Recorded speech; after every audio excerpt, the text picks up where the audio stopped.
Chat, comments, I apologize. I plead guilty. I plead the fifth. You've all seen, if you haven't seen, I'm sure it's on Twitter by now. I'm sure it's on TikTok. It happened again. And this time I have to answer for my crimes because, yes, we may have got a little bit ahead of ourselves once again in a Liverpool watch-along. We may have started to get a little bit overexcited. We may have started the and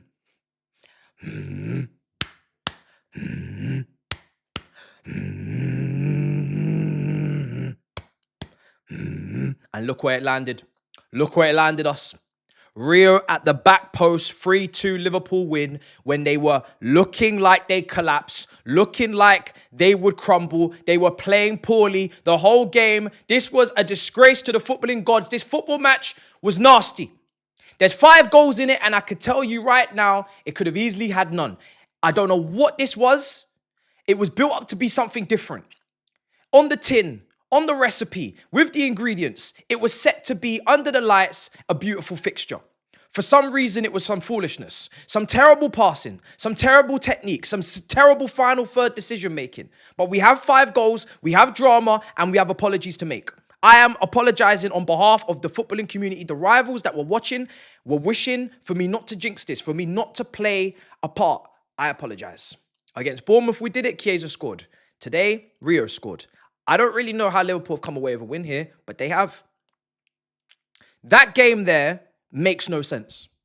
Genuinely makes no sense. Newcastle are bullying, bruising, battering, counter-pressing Liverpool to kingdom come. They are winning the ball in the midfield. Liverpool can't pass the football tonight. They can't keep the football tonight. Florian Wirtz was absolutely anonymous. Salah was pretty much anonymous as well. Ekitike was the only forward, Gakpo in spells, that was actually trying to make things happen, was connecting, linking the play and showing some quality. But somehow Liverpool win this football match. And I could probably understand and comprehend how, but I don't want to. Because Newcastle, they're dead on their feet in terms of injuries, casualties. They don't have the capacity. They can't. These men have to walk away from Champions League football. They cannot compete twice a week with this team in terms of the depth. The lack of options in that attack tonight. When you look to that bench, it's just, I mean, let's just get into it because Liverpool, like I said, they were awful. Like really poor. Liverpool did not play well tonight. Konate was shaky in the defense. He's allowing Gordon to take the ball from the sky, from the high heavens, touch it, take it down. He should be winning his aerial duels. You got Jones playing out of position at the fullback, interchanging at times with Szoboszlai, right? They're both trying to do right-back shifts, trying to put a foot in. Kirkes was getting absolutely rinsed at times on that left-hand side, making stupid, boneheaded, poor decisions. And also, just weak, just fragile. Just fragile in his defending. Gravenberch scores a belter off the post and in. Is it deserved? Absolutely not. It's out of nothing. But Liverpool are taking the lead. And if it's any other team, and I said it on the half an hour mark, I said if this is any other team playing the way Liverpool played at St. James's Park in that first 30 minutes, they're losing 2-3-0. But this is a new Newcastle. It's a Newcastle that doesn't have a striker. Any strikers. There's teams up and down this Premier League that have better strikers than Newcastle simply because they have a striker. Newcastle do not have a striker. They have just wingers. And they press well, and they try to create and combine, but there isn't any real linchpin. There isn't really focal point. There isn't really a box threat in the air. Gordon had a header on Kirkes. I think it was over the bar. He tried to target him. It wasn't the first time he got targeted. The second time, it definitely obviously worked, as we'll get into. But Liverpool are 1-0 up, right? And Liverpool, I mean, this game I thought was dead at the red card. Gordon, for some reason, I don't think the Gravenberch tackle is a red card. I should get that out of the way first.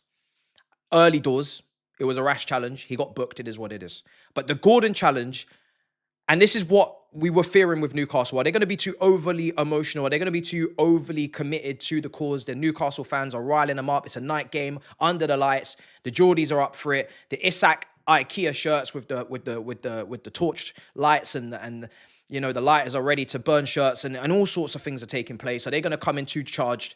And he charges into Van Dijk and he literally takes his sock off. Do you have a foot fetish? Man has literally clawed his sock off his foot. Man has literally took his studs and taken his calf and put 2 holes in the back. like he's trying to hang up a picture. Man has decimated his calf. I'm not even sure how Van Dijk is continuing. So that's a straight red. That's not even up for argument. That's not up for debate. So Gordon has to go. Terrible, stupidity, lunacy, idiocy. Just off the pitch, down to 10 men. You're thinking Liverpool, yeah, done. Start of the second half. We barely even get into it. I barely even get the timer on screen. I barely even get my feet under the table. I don't even have my iced coffee as of yet. Ekitike 2-0. Great finish. Again, instinctive, clinical. 3 goals in 3. Everybody's talking about underperformance XG. Everybody's talking about high volume shooter, big missed chances in Frankfurt for the Bundesliga. Everybody's talking about tax. Tax that. Cancel tax that. Yeah, road tax that. Tax it. What a finish. Clinical. Pope caught floundering. Couldn't keep up. Couldn't keep up with either strike. Maybe you feel like he should have got a better, stronger hand to Ekitike, but it is what it is. Gravenberch didn't even move. So 2-0, you're thinking, okay, Liverpool are going to dictate control proceedings and whatnot. When you look at that midfield with Szoboszlai, Gravenberch, Szoboszlai's passing today was absolutely awful. Awful. Wirtz, awful. No control, no composure, no nothing. Newcastle, down to 10 men, 2-0 down. You're thinking this game's finished. You're thinking it's time to walk away from this game. It's time to walk out the stadium early. Maybe I'm walking out that door. Maybe I'm locking it. Maybe I'm just locking this whole room off and I'm not even coming back. But somehow Newcastle just grow into the game, just keep growing and slowly getting themselves into the game. And they keep getting the balls into the box. And Joe Linton and Guimaraes and Tonali, who goes off with a shoulder injury in the end. But that amount of P&P, that amount of physicality, that amount of combative behavior at some point was going to wear down Liverpool because they're just stretched. They're overstretched in that midfield. They don't have McAllister in there, which makes it a 3, even though he's not necessarily the most P&P player of all time. But that Wirtz 10 going to a 4-2-3-1 and him not having the physicality to really compete with those guys that I just mentioned for Newcastle just made Liverpool really unbalanced. Made them really unbalanced, really easy to play through, really easy to get at. Counter press, like I said, just killed them. Konate's passing, ugh. Second game in a row, Bournemouth, this one, just, yeah, not it. And they get slowly back into the game. Ball comes into the box. Bruno Guimaraes versus Kerkez. It is a mismatch. But Kerkez is so weak. He's so weak. He doesn't even try to put him off. He doesn't even try to block him. He just gets on all fours and takes it. And that's not good enough. You're a left back. You're a defender. You play for Liverpool, not Bournemouth. You've got to be stronger. You've got to be more combative. You've got to be alert and on point. I'm not even going to a second camera today because I'm absolutely fuming. I'm absolutely fuming. Why? Because I started to believe. At 2-1 down, I said, they're not coming back. They're down to 10 men. Liverpool got an extra man. Surely not. Both benches are a bit depleted. We know Liverpool need another attacking option. We know that Newcastle have no attacking options but Murphy. Surely this game just fizzles out. Yawn. Yawn.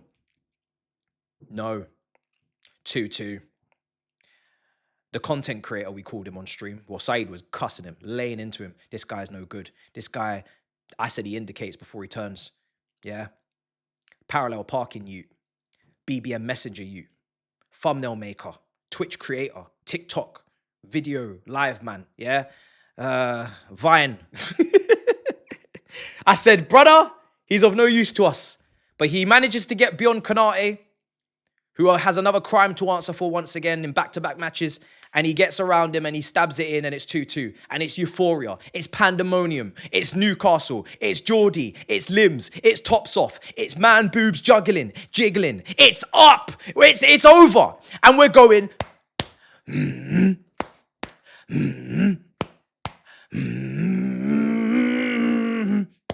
the chat were doing it too.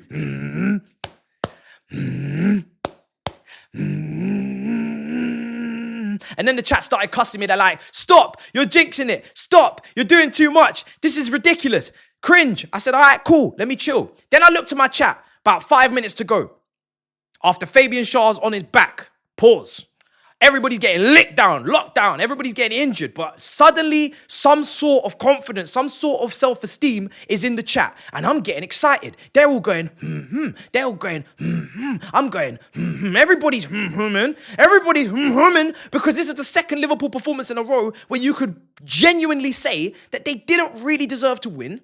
Maybe the Bournemouth game, you can slightly give them the edge because they created enough chances and they just were clinical. But this game, I'm sorry, Liverpool fans, don't lie. You did not deserve to win this game. You were poor. You played poor. It was an assault to the game, right? What we witnessed and watched. But we were getting confident. As rivals we do. We were getting up on our feet. We were starting to push the Newcastle team. We were saying, yeah, go for it. Go for the killer. You know, Elanga, win a corner. Let's go. And then for some reason, in the 100th and whatever it was minute, Liverpool on the attack. And there's like 30 seconds to go. And everything goes real silent. No one's talking anymore. It's like a library in here. Man, them are reading books. Yeah? No one can hear a peep. Tumbleweed rolling through the town. Why? Why, you ask? Because Newcastle have been transitioned on. Salah, who's had the most silent game. We call him Silent Salah. Have you been silent or were you silenced? Oprah Winfrey would ask you. We didn't see you all game. But at the depth, at the last seconds, he's on the right-hand side. Of course he is. Running at a man. Jockeying a man. Jinky a man. He puts it in. And so Bosla, I believe, who's on an awful game, he's deceptive. The decoy. He lets it run. He lets it go. And who's at the back post? It could only be one man. Rio De Janeiro from Cobham, my guy that I didn't want to see on this pitch, doing the skills, doing the flares, doing all the fire. He comes on the back post, unmarked, nobody's around him, nobody's near him, and he's put it into the corner. And I'm thinking to myself, surely this must be a dream, a very bad one, maybe a nightmare. Why is this happening to us again? Why for the second week running, doing the Liverpool watch-along, am I getting absolutely destroyed? Absolutely destroyed and clipped and crucified. Hung out to dry by this team. They don't play well. They don't look like they're going to do anything. They don't look dangerous. They don't create a high volume of opportunities, but they do it at the depths, at the last moment. The dagger. And it's not from Ornstein, it's from Rio. Liverpool 3, Newcastle 2. We were so close to laughing, cackling, hyperventilating. Liverpool was so close to dropping points in a game, yes, that you can drop points too, but in the context, 10 men 2-0 up, you shouldn't. We all thought we were going to have our laughs, and Liverpool run away into the wilderness again with 3 points, and I don't know how, and I don't even want to think about the revisionism of what this game would probably look like in the comment section. Oh, but Liverpool really did play. Liverpool played bad, man. How has this happened? They made me look like a mug. Once again, look like an idiot, like a fool. I apologize. Maybe I did jinx it. Maybe I've done too much. Maybe I need to take a long, hard look at myself and really reflect and repent for my sins, because I really thought we were onto something, chat. And I got you gassed. And we can check the live chat replay and we'll see you all there getting excited with me. And now look at us, egg on our face, looking like fools. I should have gone Carney. Man. Don't know why we covered this game. Newcastle 2, Liverpool 3. It doesn't make any sense. It's not actually as entertaining as the scoreline suggests, but it is what it is. They've run away with the win. They're 6 points. Them and Arsenal. Is this what we have in store for the rest of the season? We can only hope not. That's all I have to say on the matter. I'm fuming, I'm not happy, and I'm really starting to question whether I'm going to watch any more of their games, because there's something in the air and it doesn't smell very nice. Love. Smash up all icons. Let me know in the comments what you think and feel. Try not to abuse me and crucify me, even though I know you will. I apologize again. It's my bad. I fucked up. Love.